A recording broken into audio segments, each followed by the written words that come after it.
And this is the view from the top of Donahue Pass. Just kidding. This is where I camped last night. Unfortunately, it is sunrise and I am still here. It's about, I don't know, 5:30 a.m. Day 78, I think. No, never turned up last night. She never made it here, unless she somehow got past me, which, I don't know. I was pretty close to the trail all day and the mileage was sort of more towards her upper limit, so I don't think she would have gone past. But this is where I said I'd be, this is where I was, and this is where I am. I will be sitting here until she turns up, I guess. So hopefully everything's alright. I'm sure it is. I'm sure she just, knowing her, probably either fell asleep and took on a lunch break and slept the whole afternoon by accident, or there were several junctions yesterday. For the last few hundred miles, the PCT and the John Muir trail, the JMT, have been the same trail.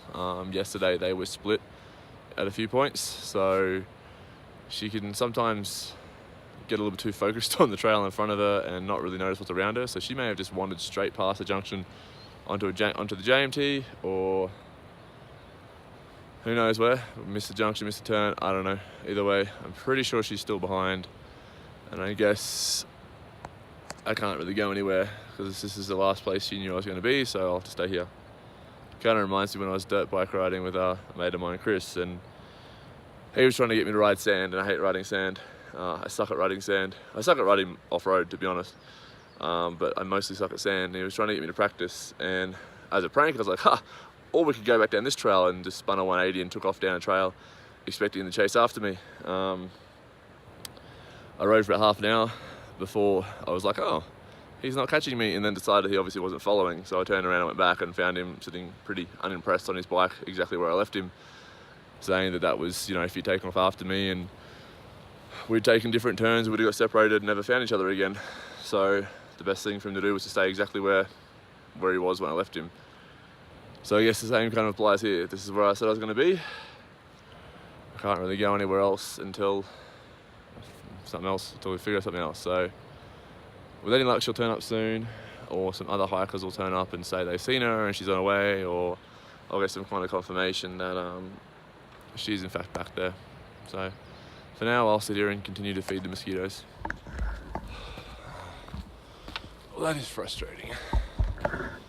I just got word from the first two hikers that come past this morning, some guys I flew around yesterday, that Donahue came with them last night 200 meters before where I was.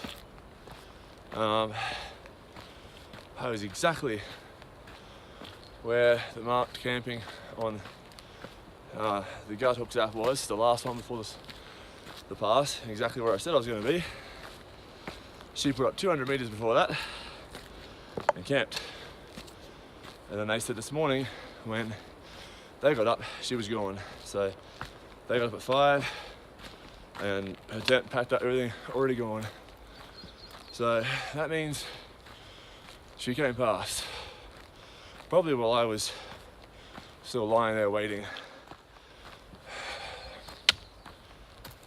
So fucking frustrating.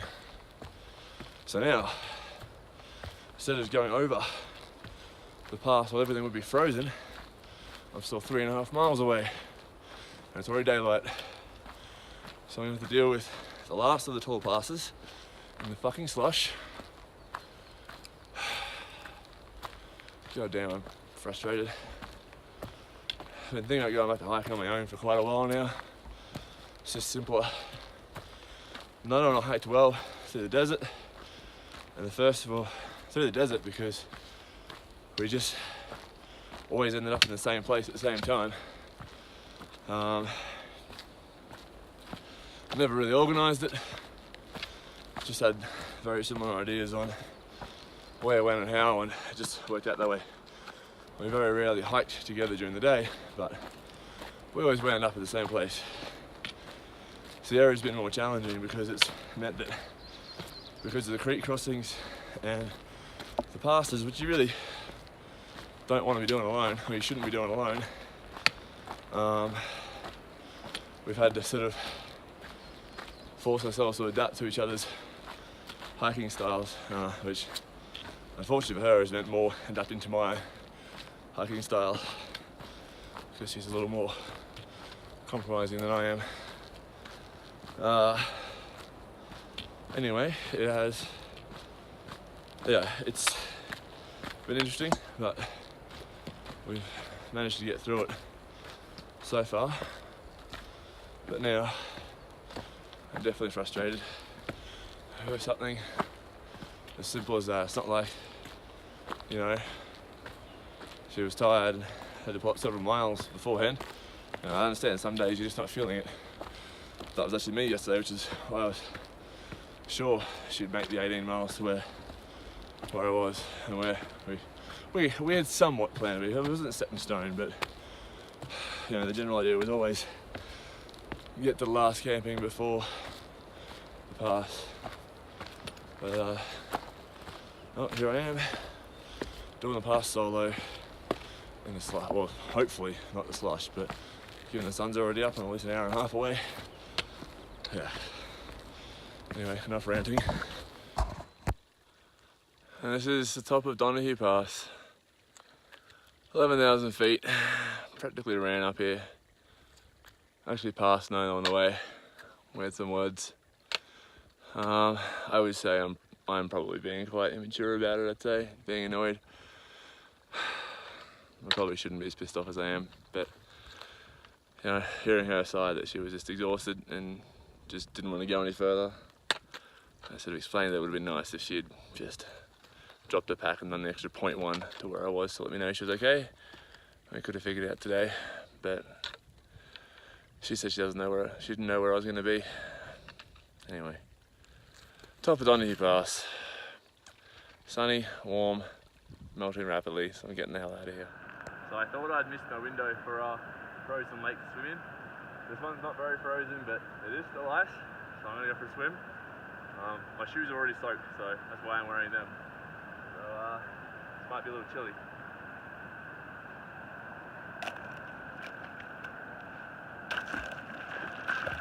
Ow, it's so sharp. Oh, jeez. Whoa! That is more frozen than I expected it to be. Oh.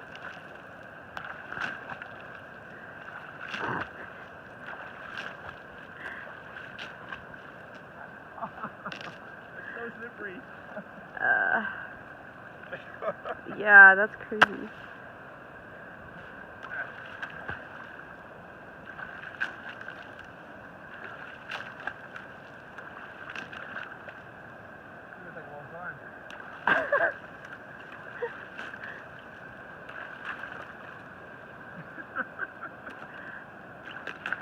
Is it like not breaking when you step on it? It breaks when I step on it, but if I press into it, it's just like pressing into glass. Ah. It's kind of painful. That's cool. That was cool.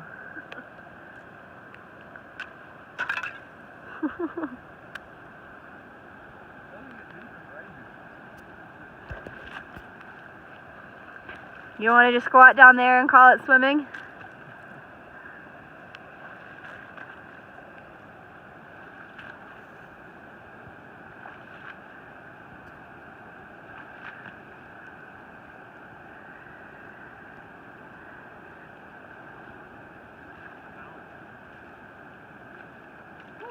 There you go.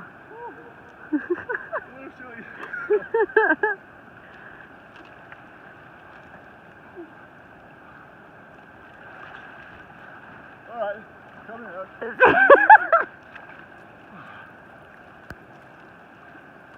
Jesus. Significantly colder. Yeah. I know, you were acting like it was just no big thing for a while there.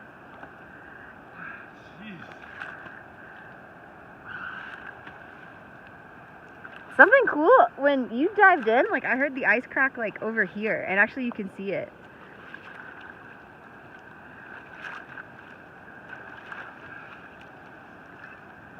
There's still plenty of ice. Yeah, I think so.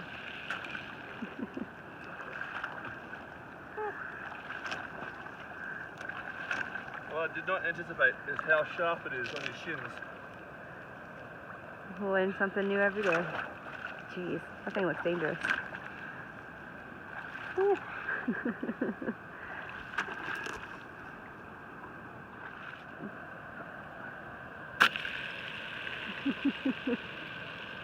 That is so cool.